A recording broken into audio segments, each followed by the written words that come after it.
I think. Can everyone hear? Yeah. Good morning. We're going to get started. It's the Board of Pharmacy Public Board meeting. We are going to be webcasting, but due to technical difficulties, we will not have the closed captioning, but we will have that available tomorrow. But we will not have the closed captioning available today, but it will be webcast.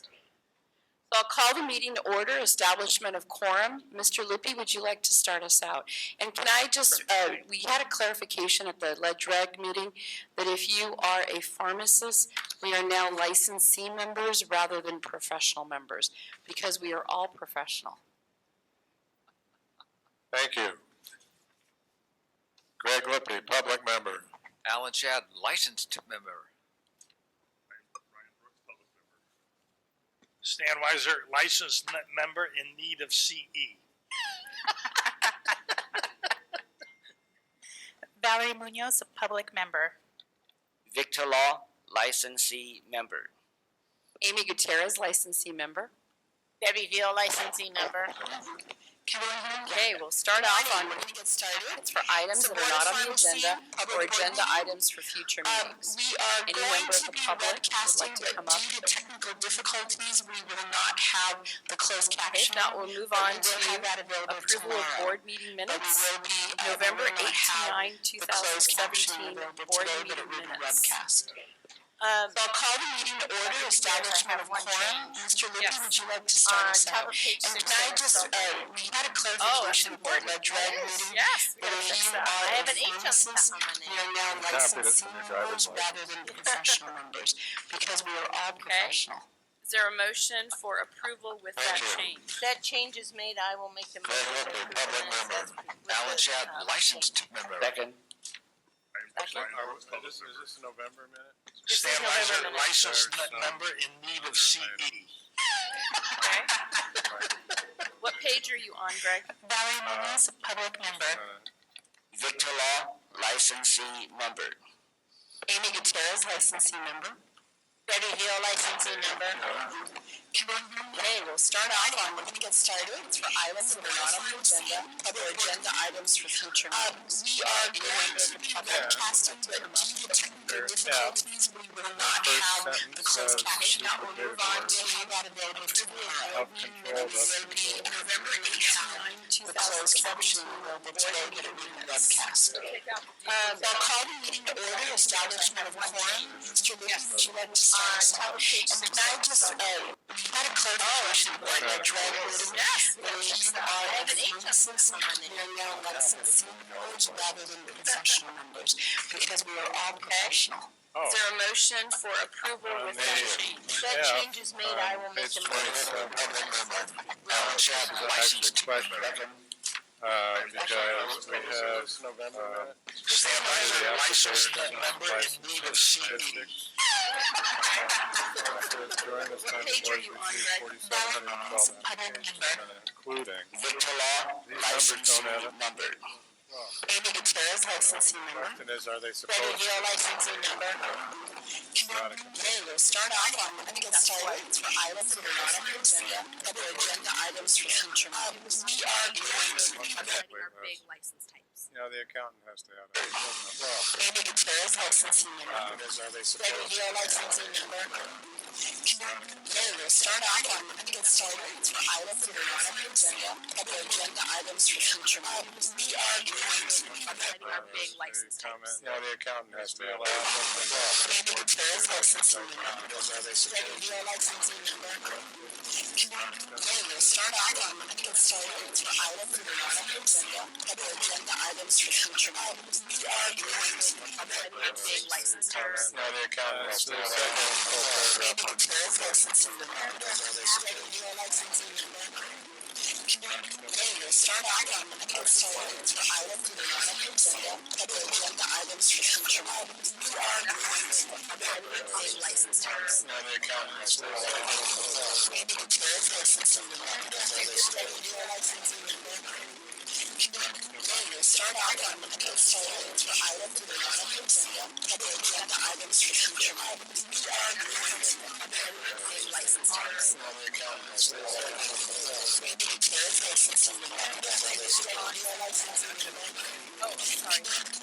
Start out on the consolidated for item to the one other agenda items for future items. We are going to licenses.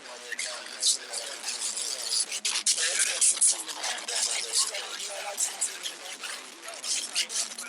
Start out on the consolidated for item to the one other agenda items for future items. We are going to licenses.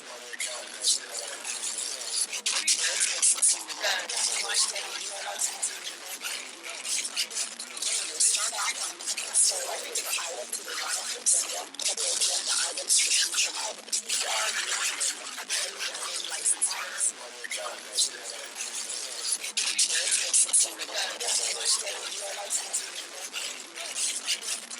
Start out on the consolidated for item to the one other agenda items for future items. We are going to licenses.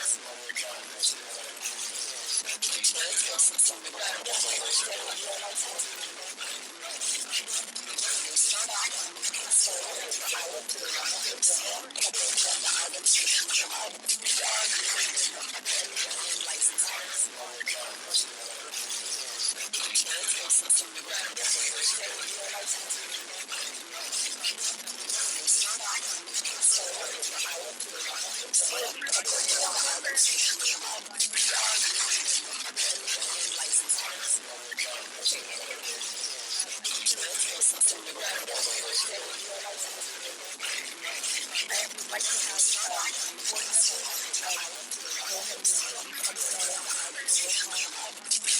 I put wrong professional number. Wrong development professional number.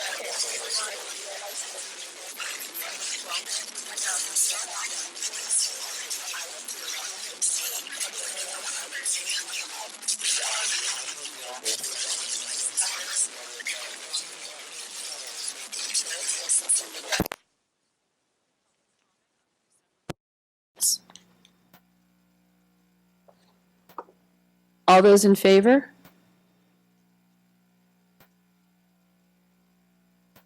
All those opposed? All those abstain?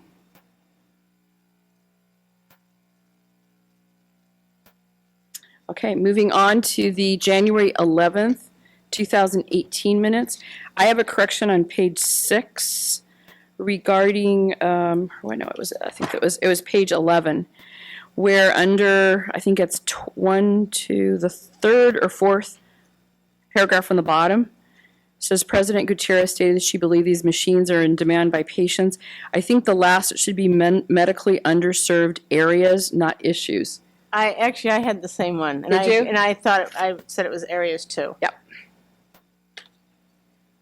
Any other changes to the January 11th, 2018 minutes? If so, is there a motion for approval with that change? So moved. Second? Second. Public comment? All in favor? Opposed? Abstain? Gone through the minutes. Are there any pharmacists here for the recognition and celebration that have been licensed for 50 years? Did we miss anybody? I don't think anyone signed in, but I want to double check. Is anyone here?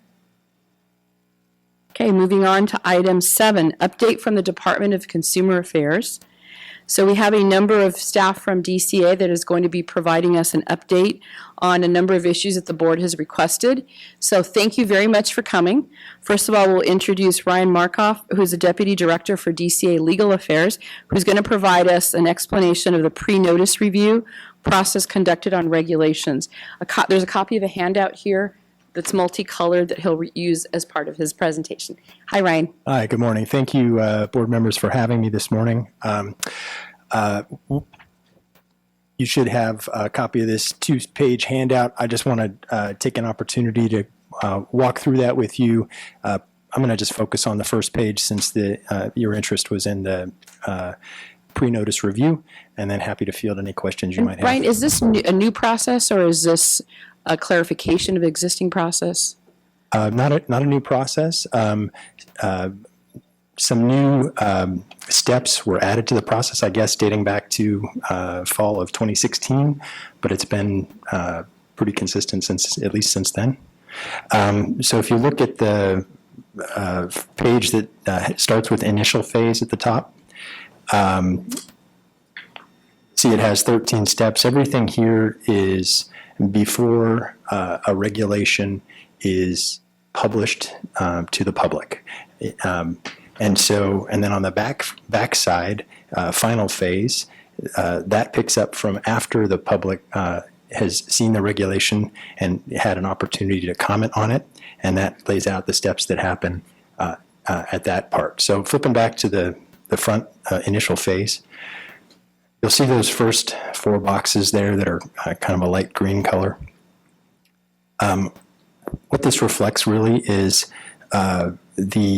then there's a small description in each box, but what this reflects really is the back and forth that is happening from concept, you have an idea for a regulation, to actually putting words to paper and coming up with the text of the regulation, to it then being presented here at your meeting for a vote on the text of the regulation, and then working with the lawyers in the Legal Affairs Division in pulling together all of the other documents after that vote to put together what is necessary for a full regulation package. And that is documents that describe, for instance, each and every one of the changes that you are proposing to make to the regulation, and some other public information.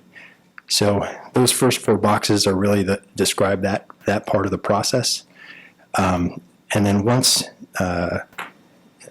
staff, legal counsel are happy with the product and feel that it's ready for notification to the public, then you'll start on that 5th box there, which is the DCA part of the process as well. We have a review again by the regulations coordinator. She's sort of our hub here at DCA. Coordinates the different units of DCA that are going to look at the regs. There are 3 main units in DCA that look at regs: legal, budgets, and legislative policy. So she, the regulations coordinator, kind of acts as the hub for that. Also a liaison with OAL and a liaison with agency. So takes in the file in box 4 and then disseminates materials to those different branches. It's given kind of a quick review again by counsel to ensure that what they in fact approved is what is going through the DCA process. It's reviewed by a supervising attorney, and then on to me as the chief counsel, and then to our deputy director at DCA of Legislation and Regulation Review, executive office, agency, and then once agency is approved, back to the regulations coordinator, and then back to board staff to actually publish to the public. So that's what those steps explain there, and that's the process that each of the different packages goes through. So The colors, what are the green and the blue? What is the difference with the colors? yeah, I think the difference is it reflects, like the first 4 boxes is kind of a board pre-DCA process that's happening with just board staff and coordinating with legal counsel. Blues generally predominantly a DCA focus and an agency focus, and then back to green, back in the hands of the board. I have a question about step 10. Sorry. Oh, I'm sorry. Go ahead, Deb. Okay. I have a question about step 10. So I see, it goes through all the approvals, including the director, and then it just says agency review. So what's the difference once the director has signed off?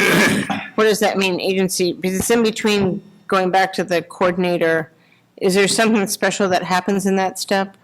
Yeah, so by agency, that actually refers to the Business Consumer Services and Housing Agency, which is the umbrella agency over the Department of Consumer Affairs. Okay, thank you.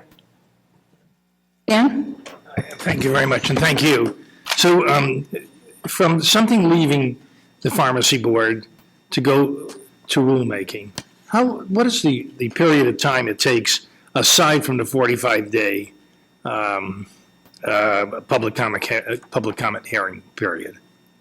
Yeah, so part of my answer is it depends, and part of it depends on the complexity of the regulation. For instance, I know that you all had your disciplinary guidelines recently done. Those are some of the most complex regulations that the department does and that boards typically do, like uniform standards regulations, similarly complex. And on the other end, you might have something like what's called a Section 100 reg, which is very simple pro forma type changes to the law to conform to a statute. Those are going to take far less time. Complex disciplinary review guidelines are going to take far more time. I realize there's outliers on both sides. Yeah. So unfortunately, I don't have a really strong average for you, but I can tell you, just to provide a little bit of context on the timing and sort of what DCA is trying to do to formalize and crystallize its regulation process. I was appointed to this post back in July, and I will tell you in 2017, had 51, collectively, DCA board bureau entities had submitted 51 regulation files to the Office of Administrative Law. Office of Administrative Law, as you probably all know, is the state body that approves or disapproves all the regulations that we put forward. We put together 51 regs. 45 of them were approved and 6 were disapproved. That is a higher disapproval rating than I'm comfortable with and that we're comfortable with. So one of my focuses and working in collaboration with agency is we have been working on improving the quality of our reviews to get the disapproval rating down. And so I'm pleased to report that since July of 17, we've submitted 24 regs packages to OAL, and 2 were disapproved, which is actually a 50% improvement over the prior 6-month period. Between January and June 2017, we also submitted 24 regs, and 4 were disapproved. So we're making great strides, I think, on the quality of our review. But I recognize that that is only half of the picture or half of the issue. And the other half, I think, is what you've touched on, which is timing. And so I think where the department is focusing is continuing to keep the quality good and improve it even more. And then also now turning its sights on timing and trying to pick up speed there. And so some of the things that we as a department are doing is we have collected all those 3 different units that I told you about, legal, budgets, ledge-reg, and are mapping every step in the process in a much more fine-tuned way than this. If you've ever participated in business mapping, very detailed, whose desk is it on, and how long has it been there, that kind of a thing. And then using that to develop a computerized tracking tool. So DCA doesn't presently have a computerized tracking tool that tracks it from cradle to grave all the way through the department. And so we're working with our Office of Information Technology, OIS, Office of Information Systems, on developing that technology tool. And so we're anticipating that we'll be able to use that and develop some more fine-tuned metrics that would answer your question a little bit better. We're also working on improving training.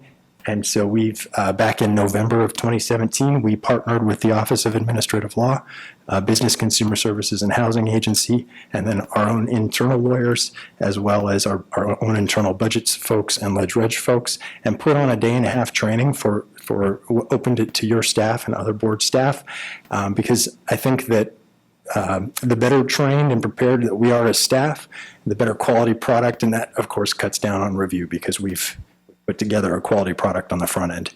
So we got a good reception for that back in November, planning to do that again in May of 2018, also open that up to all of your staff that are involved in regs as well as other board and bureau staff. And so, trying to sort of tackle this timing problem on a couple of fronts. So I don't have a firm number for you today, but wanting you to know that we are trying to, A, come up with some of those firmer numbers, and B, also just improve our process generally. And I have another question, Amy. I think In this time, since I didn't last time.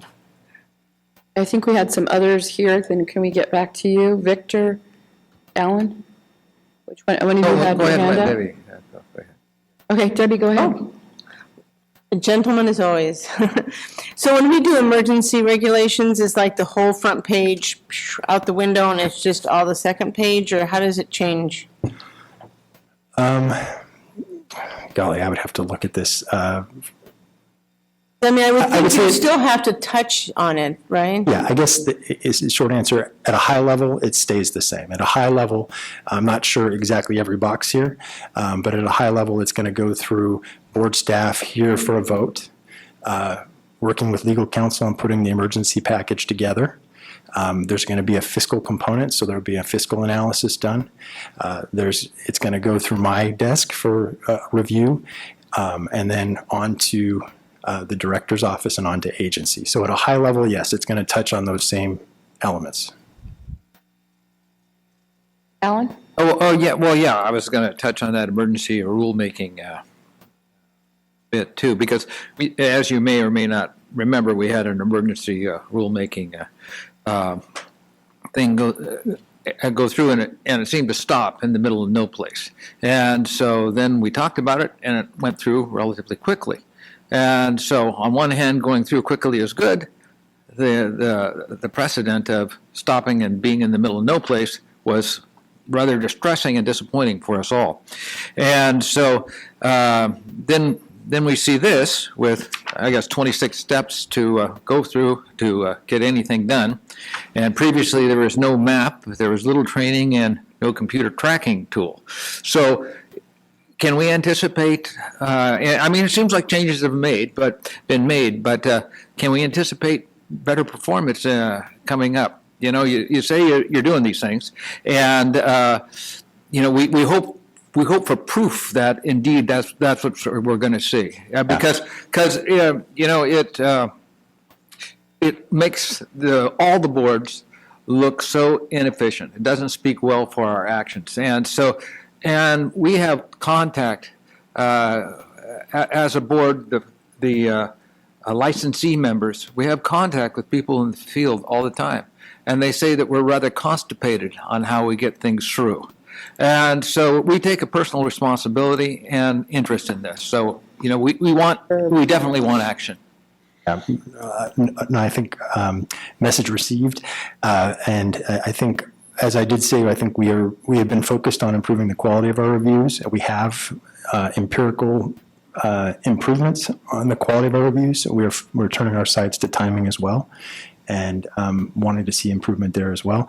I don't want to leave the misimpression that there was no training, no tracking, and no, I can't remember the third thing you said, but we are making improvements along those lines.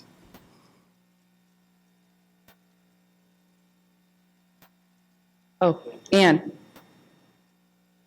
So I have a question for you. Where the third box down where it says DCA Legal, it's not in the blue. So are you not including that as part of your pre-review assessment? So just to explain, the third box is designed to capture the kind of the collaborative working between attorney and board staff. That happens with every regulation package that goes through the department and through the different boards. So, yeah, I think the idea here was that this would be a step where, as board staff is approaching a final package, including board counsel in that review to ensure that the materials prepared so far are satisfying the Administrative Procedures Act and are going to kind of get through the approval process. So how, this whole process, currently, what are the steps that we've added that we weren't doing before? How many of these 13 steps were we missing with our previous process? So the only step that was added back in the fall of 2016 was an agency review step in this first page, this initial phase. The number 10? I believe that's right. So everything else we were doing currently, Anne, was that your understanding as well? I think that I had a different understanding. And it might be, and I'll be honest, I wasn't here before that point, so there might be some fine points that I'm not picking up on, but I'm sort of talking in higher level. That agency review step wasn't happening before, I think it was September or October 2016. I'm not exactly sure if each and every one of these steps was happening the way it was on this chart, but I'm pretty confident that it was going through legal, it was going through our budget shop, it was going through our executive level reviews. The only big picture element that was added back in fall of 2016 was that agency level review. Just to clarify, that agency level review was happening on the second page, and as the final step, it just wasn't happening on the first page at the initial step. So that's one of the components that was added there. So on the average, how long should this initial phase take for the average reg? I know you said there's two ends of the spectrum. Yeah. So are we talking 3 months, 6 months, a year? It's really hard for me to give you an estimate here. I'll tell you, for an instance, the boxes 1 through 4, that's really all in the board staff and legal counsel's purview, how quickly they're able to put together a package. Steps 5 through 11, more kind of on the DCA review side. If there's a fiscal analysis that needs to be done, that can take a long time. If there are some significant legal issues that have cropped up with a reg, that can take a longer time. So I don't have a firm number for you today, but part of our hope is that as we develop the DCA-wide tracking tool, that will give us the analysis and the metrics to be able to come up. So our role here, as you know, is public protection and creating regulations that are going to protect that public.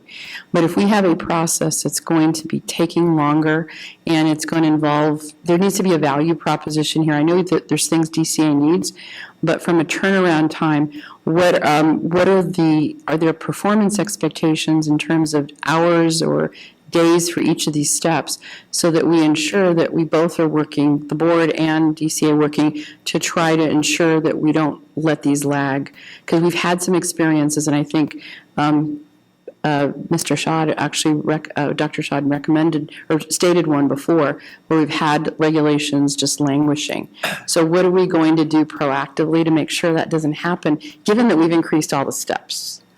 Yeah, I mean, one of the things that we've done is all 3 of our different units, we've mapping out this process in great detail. We've already identified a couple of desks, for instance, that feel don't need a level of review and have eliminated those.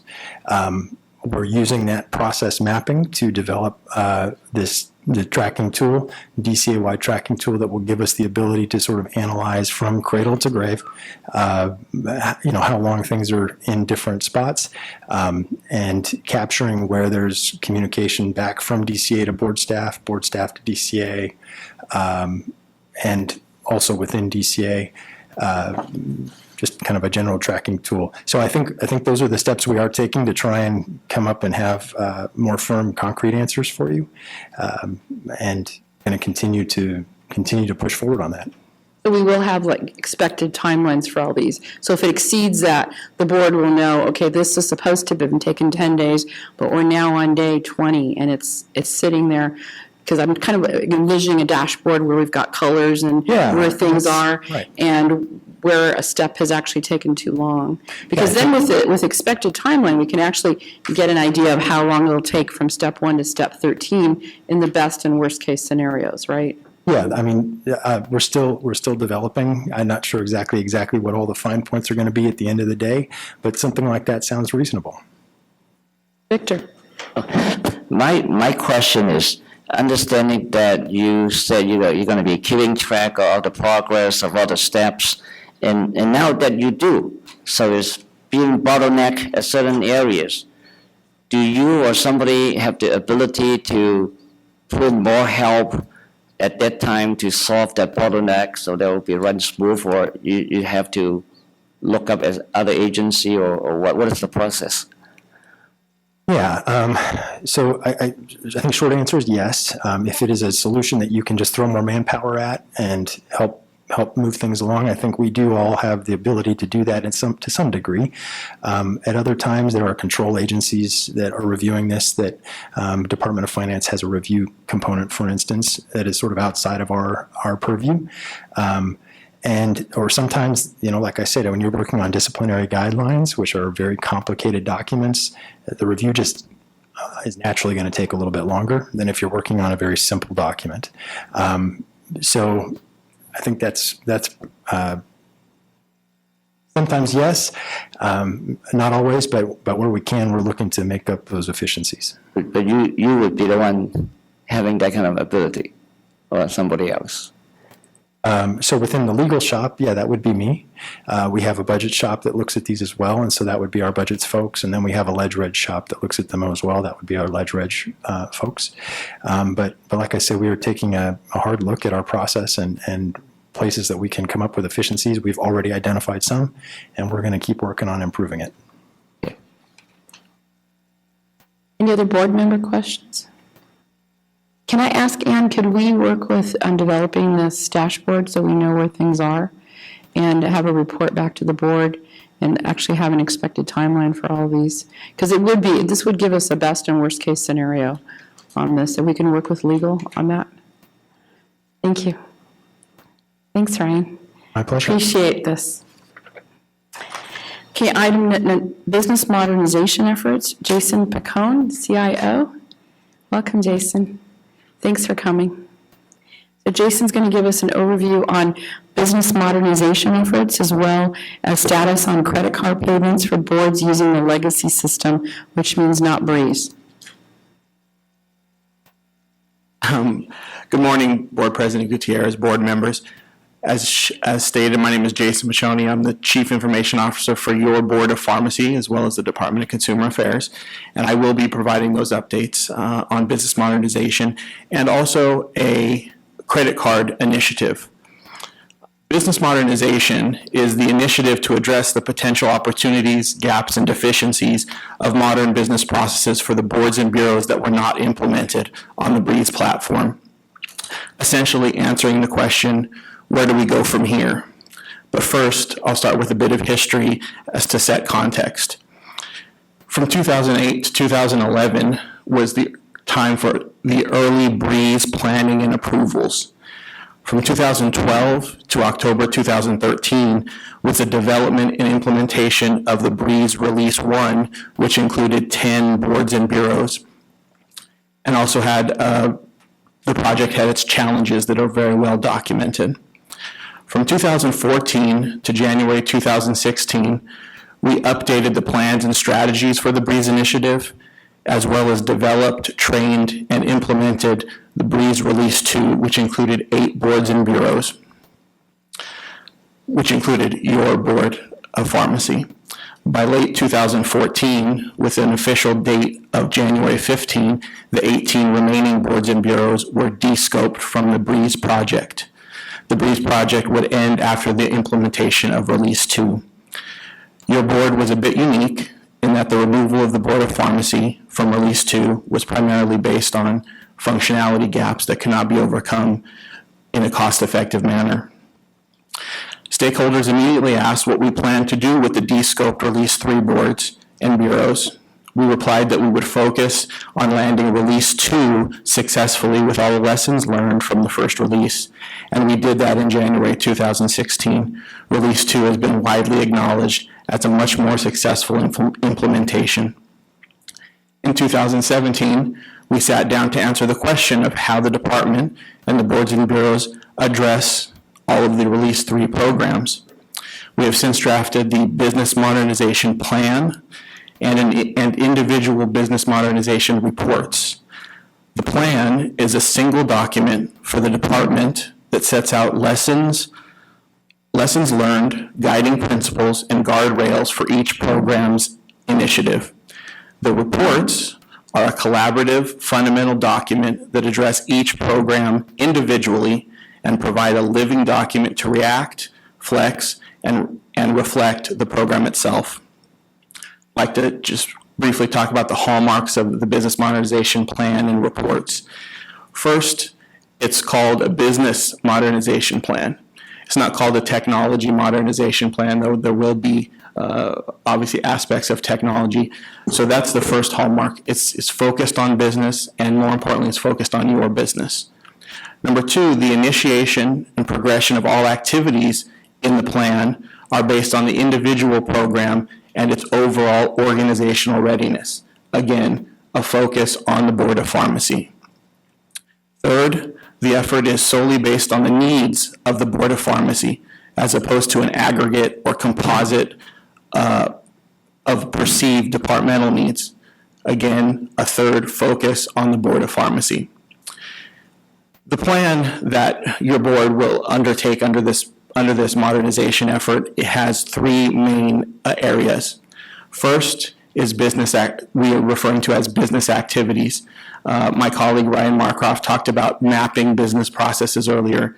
Business activities includes mapping the Board of Pharmacy's business processes, turning those into system requirements, which then feeds into a market overlay to see what the market at large will bear to serve your business needs.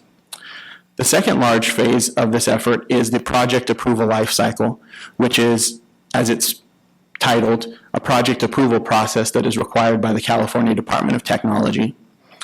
Subsequent to that approval, we will begin the system implementation for the specific platform chosen, the specifics of the Board of Pharmacy's business modernization effort. I can transition from the business modernization to the second item, which is very much related, credit card acceptance. Given the extended time frames, stakeholders have identified two clear objectives that really can't wait for the conclusion of the business modernization effort. Those are data analytics and credit card acceptance. The department has already established a very successful data analytics platform for data housed within the Breeze platform. We are currently expanding that platform to also house the legacy mainframe data, so boards like yours can utilize the valuable data assets at its disposal. We also recognize the lack of credit card acceptance. Though we are confident that the ultimate system decisions that come from business modernization will accept credit cards for all transaction types, we are also confident that we can address a portion of this deficiency sooner rather than later.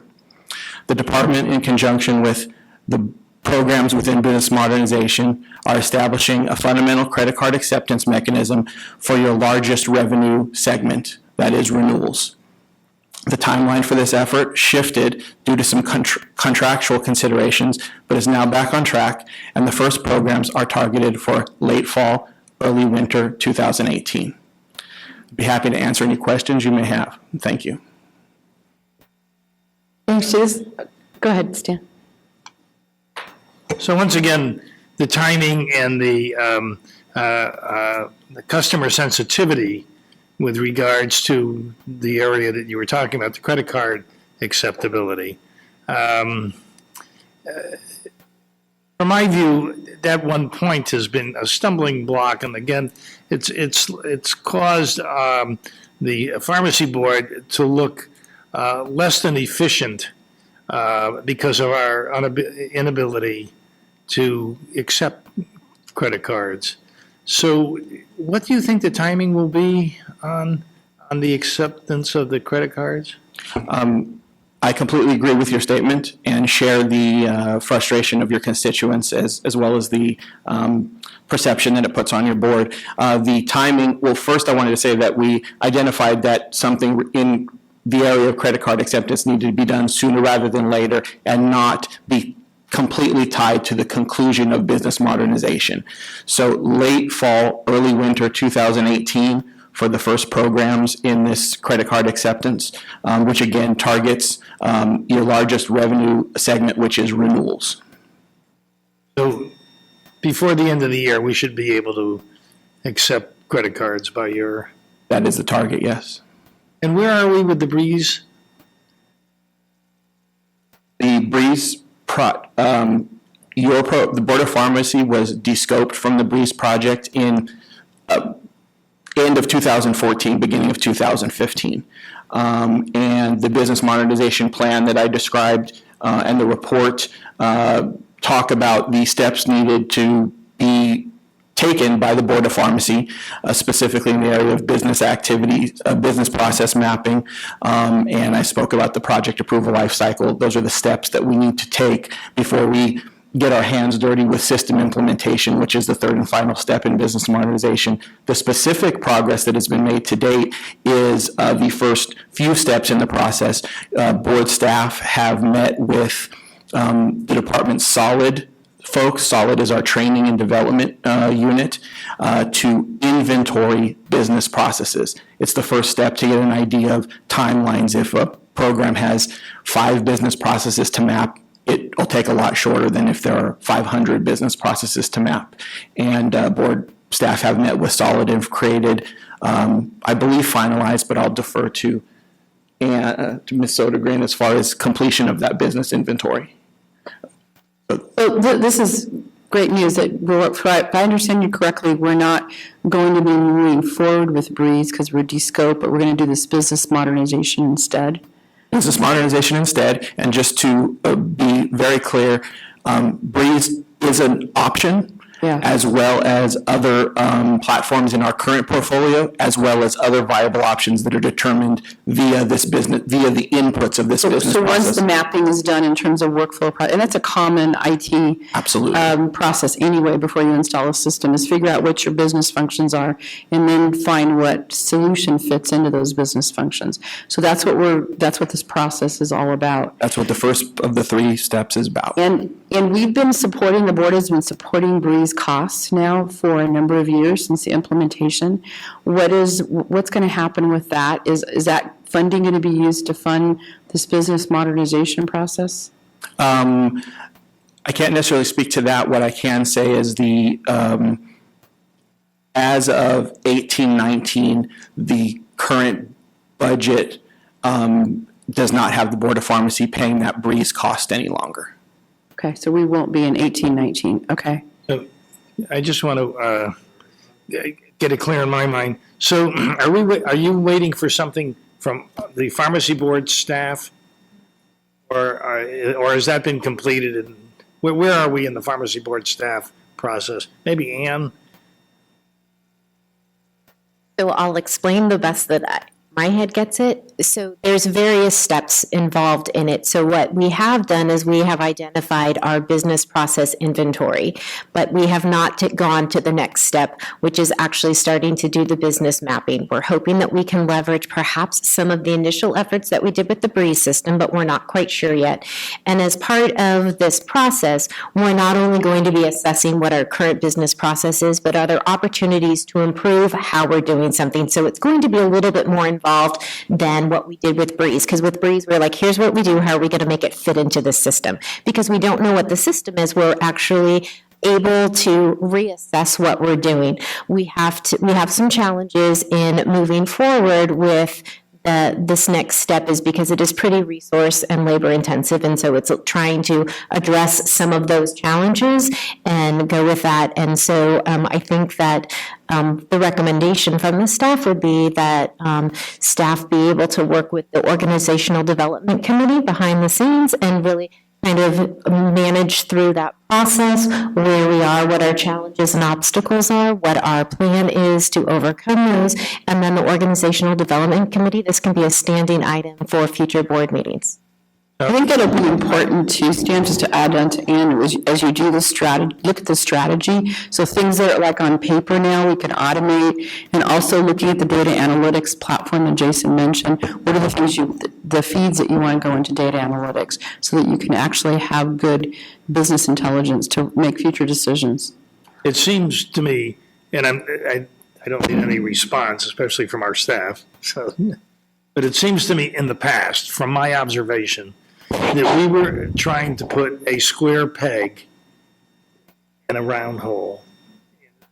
And there wasn't going to be any compatibility that would be tremendously advantageous or even advantageous to the board, given our needs and the complexity of the licensing process that we go through. Are we at that same spot where we're trying to put a square peg in a round hole? And yes, Ann. So here's what I would say from the staff level is, I do not believe so, because there is not a predetermined outcome, right? So we're actually, instead of being a passenger on a bus, we're kind of driving a bus right now, because we're going to be able to identify what our business needs are, and then as part of that, develop what the outcome solution is. Whereas before, we knew what the outcome solution was and we were trying to make it fit. Right. I think, just to add on, I think we're not at this point determined that it's a round peg. It could be a different shape peg that we need to identify and make sure that the hole that it's going to is the same shape. And that's Right, since we paid to support the bridge system that the other boards are using, will they be paying to support our modernization plan, or are we gonna do all that alone? My answer to that would be the money that was paid into the Breeze process was specifically paid for the staff that were brought on to support the Breeze project and all of the considerations around an IT project. Those staff are within the department. Those staff are here in the area of technical architecture, in the area of COTS configuration and other specific categories that are here to support you going forward. Thank you. Any other questions for Jason? Thanks, Jason, and we'll be working with you in org development to try to identify a more concrete timeline as well that we can provide back to the board. Thank you very much. Thank you. Thank you. Okay, update on the new Fiscal System. I think we have Mark Ito and Taylor Schick. Good morning. Thanks for coming. Morning.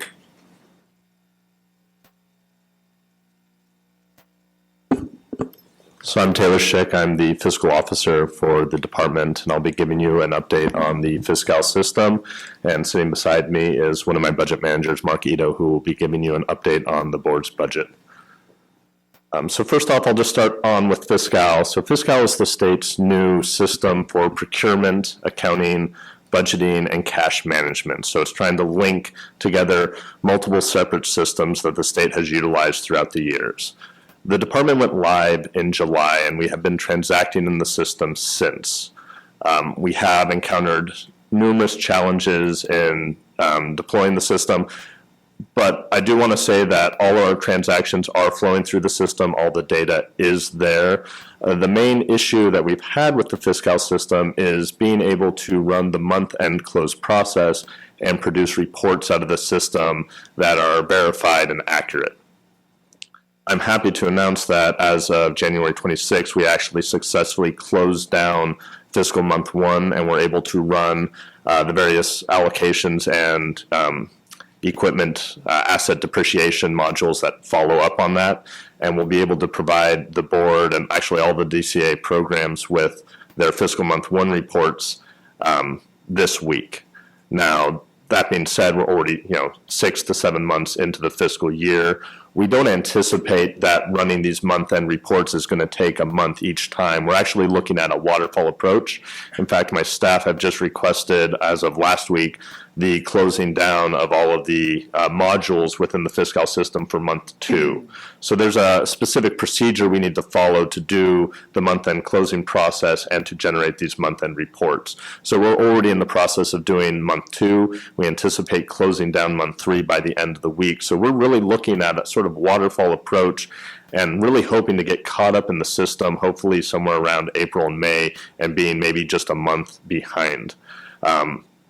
That being said, we're getting a little bit more knowledge on what other extracts we're able to run from the system to gather information.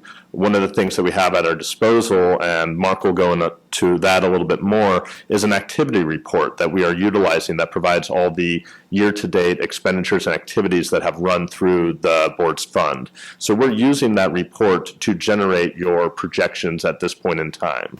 The one thing that report is missing is the allocations for certain costs that come in through the department. And the allocations, unfortunately, cannot be distributed out to the board's fund until we run the allocation module as part of the month-end close process. So that's one of the things that is hindering us at the moment. But for the most part, we know what costs have come in through the department for you. So we have other means to extrapolate and estimate what those costs are going to be for you as a board. One of the things that we've also been doing, because we are completely live on Fiscal, we are not running a side-by-side system with the previous system, CalSTARS, we're verifying all the information that's coming out of the system with other reports that we get through CalHR. We have your staffing reports, so we know what you've expended in salaries and benefits. We're comparing that to what the system is providing, and it's coming out very accurate. So we don't have concerns on any of our staff level personal services or benefit costs that are coming out of the system. We also have reviewed all of your contracts that are coming out. We've seen all the invoices that are paid against that. So we're able to sort of track outside of the system what the system should be reporting, and we're happy to say that it's actually very close. We may have a couple issues where we're just behind the month due to timing issues. To that end as well, we're verifying all of the Attorney General costs and Office of Administrative costs that are coming through the system against actual reports we get from the departments directly. So that's really where we are in Fiscal. And I do want to, at this point, thank our executive office because in December, you know, they were hearing about some of the struggles that we had with the system, and they actually reached out to the Fiscal Department's executive management to discuss those issues. And since then, we've been in constant communication on a daily basis with the Fiscal staff on a programmatic side. So we're working directly with the programmers to fix various little issues that we're having to ensure all the data that we're reporting, all the revenues and expenditures that are coming through the system are getting over to Fiscal and are being reported accurately. Yes. So regarding our staff again, do we use the monthly reporting to verify our budgeting process, and do we adjust either mid-year for adjust the budget because of expenditures? And it seems to me, and I thank you for the effort that your department is putting into all of this, and the fact that you feel there will be a event, but are we kind of running in the dark when it comes to our budgeting process being only 1 month, which I guess is the month of July 17? Is that right? So with the month-end reports, yes, you're sort of running in the dark in comparison to those reports. So what we're doing in the meantime is we're running an activity log. So what that's providing us is year-to-date actuals that are through the system, and we're sort of side-by-side comparing what that data is with other source documentation for personal services and Attorney General costs, your lease agreements. I mean, we have a lot of your other I would say probably backup supporting document for all your other expenses, and we're verifying that with what the year-to-date extract from the system is displaying. And so that's what we're using right now to provide your budget projections, which Mark will go into in a little bit. So I do feel very confident in what that report is able to display for us. The one thing I will note that activity log does not have is those costs that are allocated. So things that are allocated are costs that come in and flow through the department first and then get allocated to all the various boards. Primary example would be departmental pro rata. We also have some allocated printing and postage costs that come through there. But for the most part, I'm able to provide an estimate of what you're going to expend to those areas, which we're putting into our projections at this time. But that's really the only area where I feel that we have an unknown. The problem is, and this is the problem that I think any entity faces when you're implementing a new IT project, is the reports, they're not mature yet. They're what the system is providing us right now. They are not similar to the CalSTARS reports that we have previously provided. We have a new chart of accounts, so all of the what we used to call object codes, which tracked expenditures, have new numbers. They're called category codes now. So there's going to be a big effort, especially for my budget shop. When we are able to produce these reports, we'll be coming out to you guys and probably training you on actually how to read these reports. They are not going to look the same as the CalSTARS reports that we're familiar with, but we're hoping that they give you enough information and you're able to understand them clearly to give you a sense of where you are within the budget at that point in time. Can I call on Leanne as well? I mean, it's not for me to call on anybody, I apologize, but And Yeah, so I would say that if you look at the org development chair report, you're going to see that we don't have the traditional budget expenditures. I and noticed all. that. Yeah, it's not broken out yet. So I think that we're hopeful that as the system matures, am I using the right term? That we'll, be able to go back to giving you guys the standard stuff. But what at the staff level, we have requested to start having monthly meetings with the department's budget office because we try to maintain, documents in-house as well, but we only have pieces of it. So we've asked for monthly meetings so that we'll be able to start getting the reports that they have and their understandings and projections, because yes, we do throughout the year reassess where we are with the budget, and then that drives a lot of our business decisions, especially where it comes with expenditures. What concerns me a bit, Madam President, is that as we go through the budgeting process for the next fiscal year, that it seems to me, given your timing, and I realize that you're a victim here as well as with regards to the system that you're implementing. But as we get closer to our next fiscal year, and here we are trying to develop a budget for fiscal year 18-19, it seems to me that that there might be some dark corners that may prove to be very challenging for not just this staff, but in the other staff as we try to determine our needs for the next fiscal year financially. And to just give you a little bit of context there, we've actually already built the budget for 2018-19, so that already includes a lot of the budget letter adjustments that come from the Department of Finance that allow for augmentations for staff benefits and personal service costs related to bargaining unit agreements, as well as the board submitted a series of budget change proposals to augment their staff for 18-19. We're always sort of working about a year and a half behind, which is always difficult. So I do appreciate your point. So what we're trying to do is at some point get the most robust and accurate figures we can for this current fiscal year, which is 17-18, so we know what adjustments we may need to make for the board going forward into the next budget that we're going to be building, which is going to be 2019-20. Okay, good. Okay. So we have time to. We're always looking forward. We do have a little bit of time. BCPs for the next session aren't going to be due to the Department of Finance until September, but we do want to make sure that we're hitting, year end pretty accurately and on time, so the board can utilize that information to determine what sort of proposals will need to go forward into 19-20. Thank you. And from staff perspective, any concerns that you'd like to let us know about with this process? So I think that it's a reality that we're in that I don't think that we like to, but we're grateful that the department's going to start having the monthly meetings with us. So that at the staff, we have control issues, just in case you didn't know that. So we'll have some information so that we can start making some decisions in terms of some of the expenditures that are maybe a little bit more flexible in decision making. Right. So AG, we're gonna continue to spend on, but are we going to buy the ream of paper? Weird example, but you get the process. Thanks. Any other board member questions? Victor? And you mentioned that you need extra time on the contracts. So does that mean every contract that needs to be reviewed and verified, and how much time extra are you talking about? So we're reviewing so the contract example is just, even if I don't have your contracts in that month one report, I know that we've reviewed and approved a contract, so we know that we need to set aside those monies for our projection purposes. I will say the system is a little bit more time consuming because now everything in there, they're looking for the goal of transparency. Every transaction that goes through the system is one-to-one.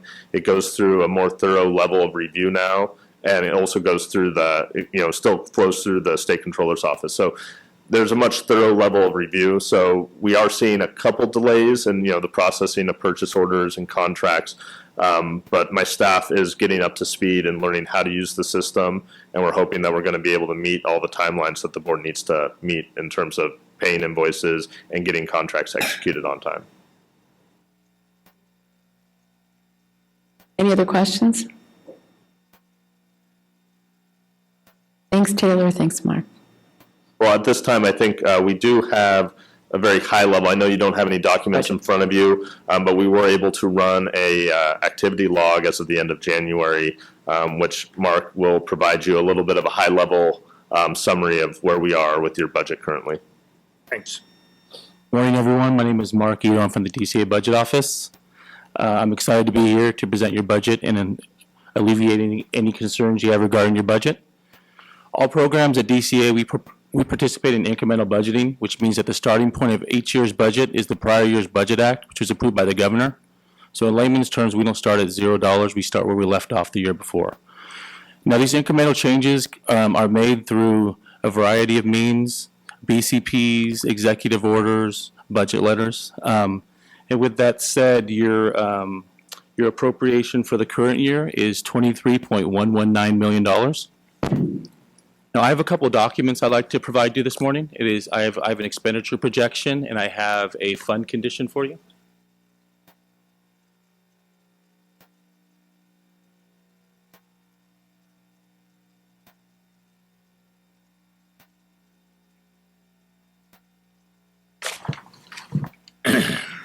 Thanks, Laura.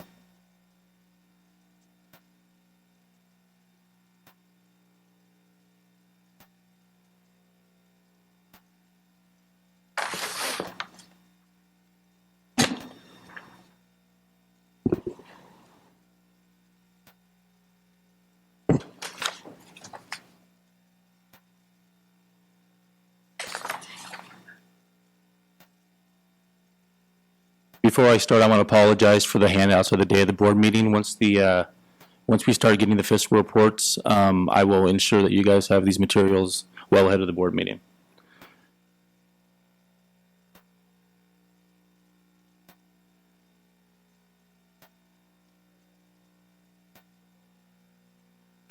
We apologize, we gave all the copies away.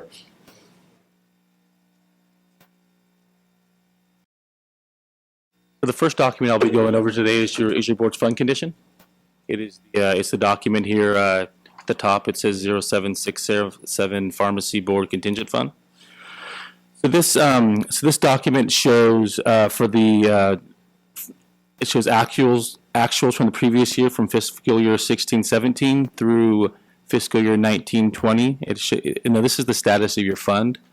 The top section is the beginning balance for every one of those fiscal years.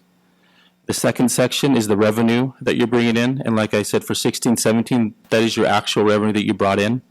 And for 17 and 18 in the outgoing years, that is information that was provided by your board, your projected revenue.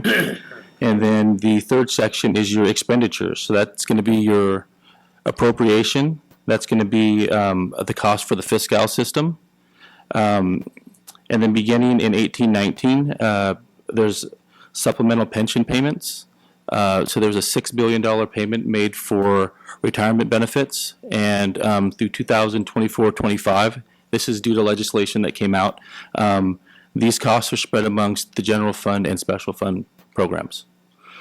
And then statewide pro rata is a direct charge to your fund now. It used to be charged to your appropriation, but now that is a direct charge from your funds. You'll see that in your fund condition as well. Now, one thing you'll see here is you guys are operating in a slight structural imbalance, meaning that you're spending a little more than you're bringing in, according to your fund condition. However, you guys do have conservative revenue projections where you typically bring in a little more than you guys project. So it's not something that we're overly concerned about at this point. Plus, these fund conditions assume that you guys are going to spend your full appropriation, and that is not typically the case. Question? I may have not heard you completely, and I apologize. But getting back to renewal fees, so from 2017 to 2019-20, it's pretty flat on the renewal fees. Do we have any increases in there that haven't been taken into consideration? Fee increases? No, in the so projection? the fee increase took effect between 16-17 and 17-18, that's why there's the jump there. We see But like in terms- there's like a 50% increase right there, right? So there's the increase there, but there is, we do not have anything on the horizon right now to increase our fees through regulation, which would be what we would need to do if we needed to increase our, increase the revenues. We'd do a regulation at this point. So we expect that number to be, so the number on this sheet for 18-19 and 19-20 is a reasonable number as far as our projected revenue. So I would say that we at the staff level, we have a tendency to be pretty conservative, but if you look at our licensee growth is not tremendous. So our programs are, the number of programs that we're bringing on, but in terms of our licensee population, we don't have huge growth there. Now, my concern is the 1.3 month reserve. Yeah, so I haven't had an opportunity to look at this yet. So I'm looking at the same time that you are. That stood out to me as well. I'm hoping that during a meeting with the department's budget office, we'll be able to go through this with a little bit more detail because I was surprised by that as well. Okay, thank you. Thank you very much, sir. And I think that it looks like the biggest increase on the expenditure sides in terms of it goes from 20.5 to 24 in 1920, right, in terms of the expenditures. Is that staffing costs? The state operations under 1111? Yeah, so for your state operations costs in 17-18, the big increase from 17-18 to 18-19 is your BCPs. Is what? Is your budget change proposals that were approved this year. So you guys are getting more positions, which means more costs. And on top of that, you have a budget change proposal to assist in your move to a new location. So those costs are going to hit in 18-19. And as you can see in 19-20, that does go down because there is a substantial amount of one-time costs that are going to drop off.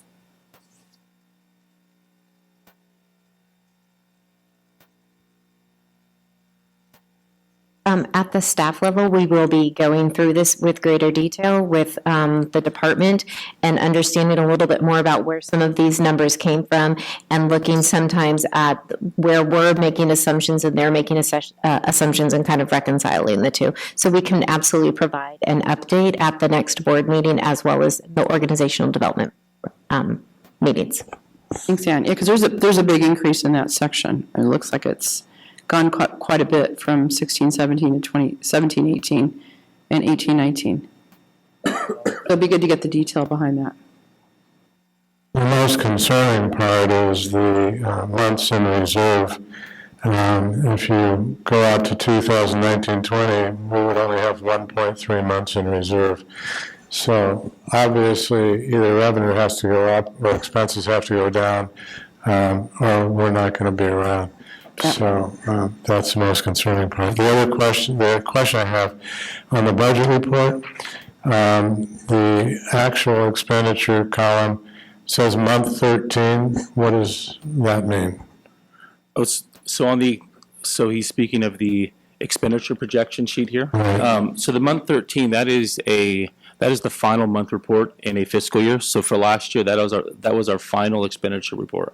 Well, is that why the actual expenditure on this report is not the same as the one on the fund condition? Or are they supposed to relate? So I will say they should be pretty much spot on. I believe it's off by approximately $1,000, and that's due to sometimes there are rounding issues. I'm looking at the actual column. Total expenses, $22,075,000 versus on the other report, $21,693,000. I got you. So one of half a million difference there. So one of the changes, you have to look at the net appropriation, so your net expenditures. One of the things, and I think this will be changing in the future in the way the Department of Finance displays reimbursements. But currently, to the level that the board brings in reimbursements, either through fingerprint collections or unscheduled cost recovery, those reimbursements are netted against your total expenditures. So you'll actually see your total expenditures by the board were $22,075,000, but then we net out all those expenditures to get to that $20 million Right, so that's where you come down with your $503,000. $1,000 difference. And that's where it's approximately $1,000 Right, off from what okay. we're showing on the fund condition. Thank you.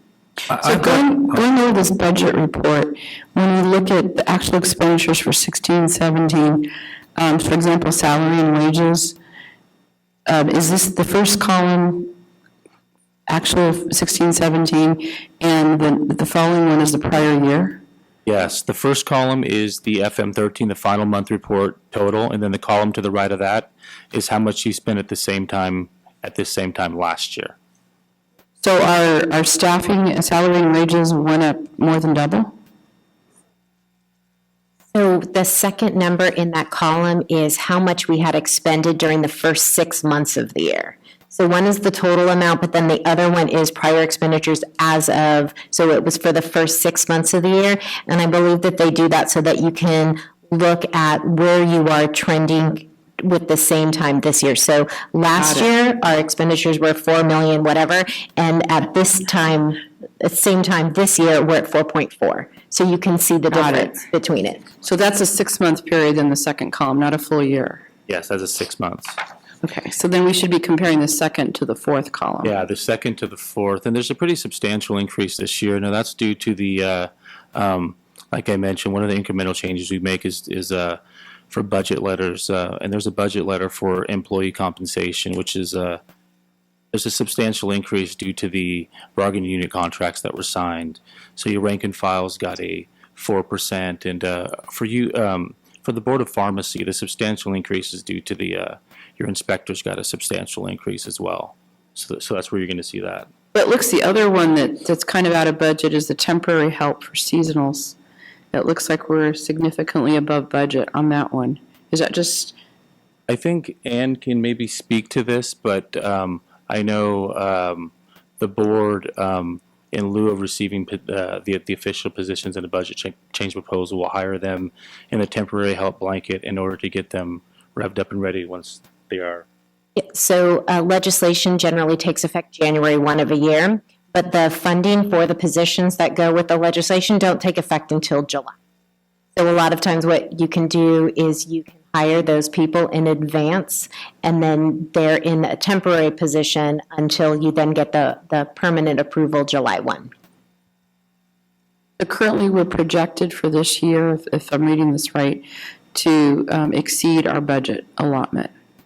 No, I'm sure you're going to revert at this point, based on this projection, about $73,000. However, there is budget bill language which the Board of Pharmacy utilizes to increase your attorney general and Office of Administrative Hearing budgets in the current year based on over expenditure, and that's something I will be working with Ann to start that process. And additionally, I'm in the process of getting 100% accurate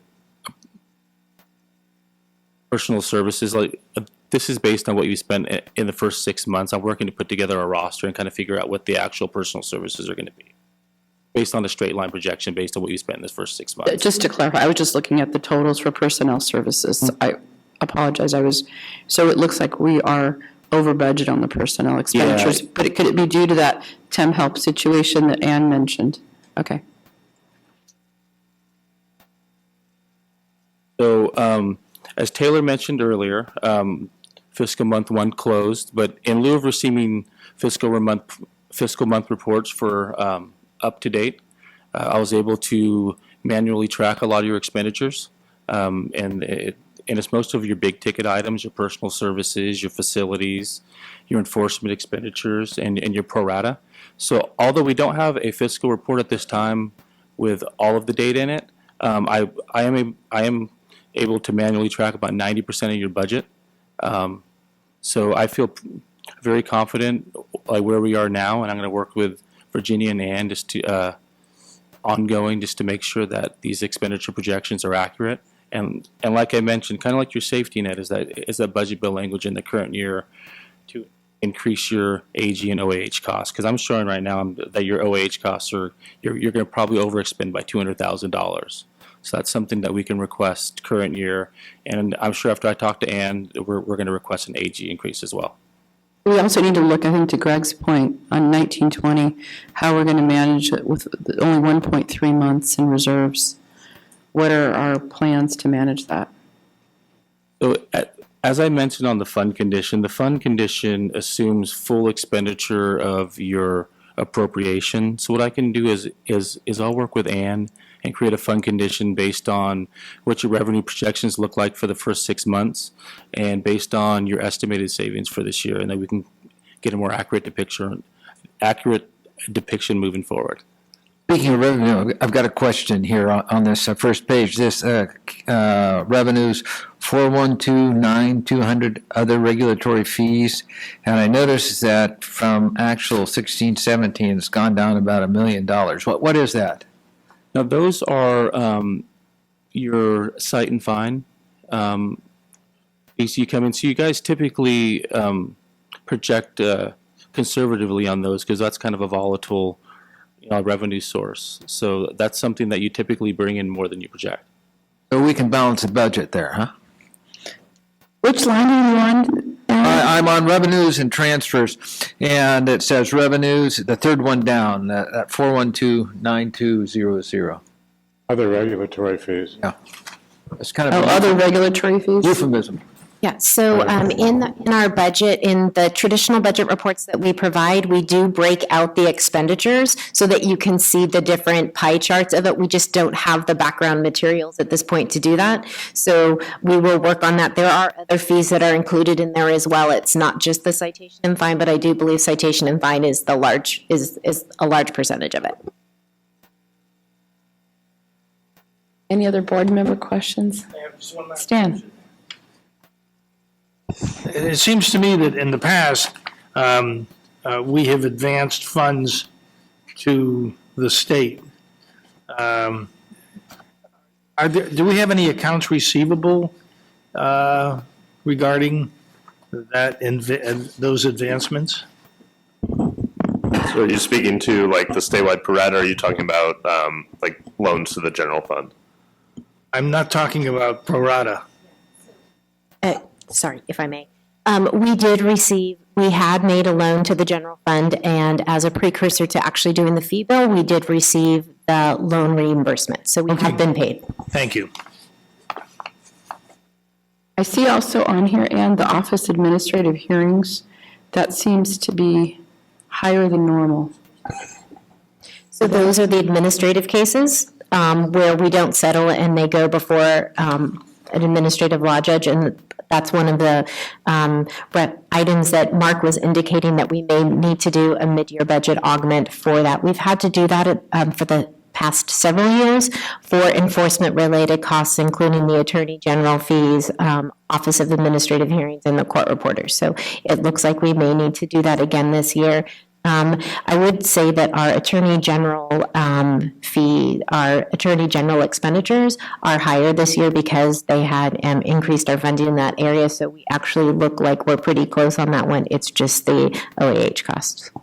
Does this also include the fact that Jason said in 1819 we will no longer have Breeze costs in here, but we will have this business modernization? Have we incorporated that into this projection? So it won't be in the projection document because that's just looking at your expenditures for 17-18, but on your fund condition, the total disbursements for the board will no longer include any costs going to the Breeze project. But we haven't included the modernization costs. Yeah. So I don't think we know what those costs are yet. Okay. Thank you. Thank you. Thank you very much. So any public comments? Otherwise, we'll take a break. Public comments? Okay, let's do a 10-minute break. We're back at 12.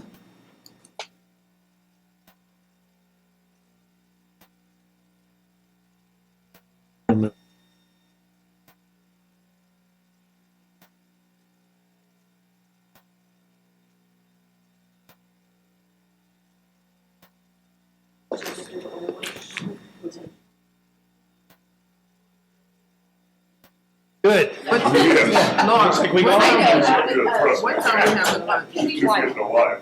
One. Yeah, that's fine. Yeah.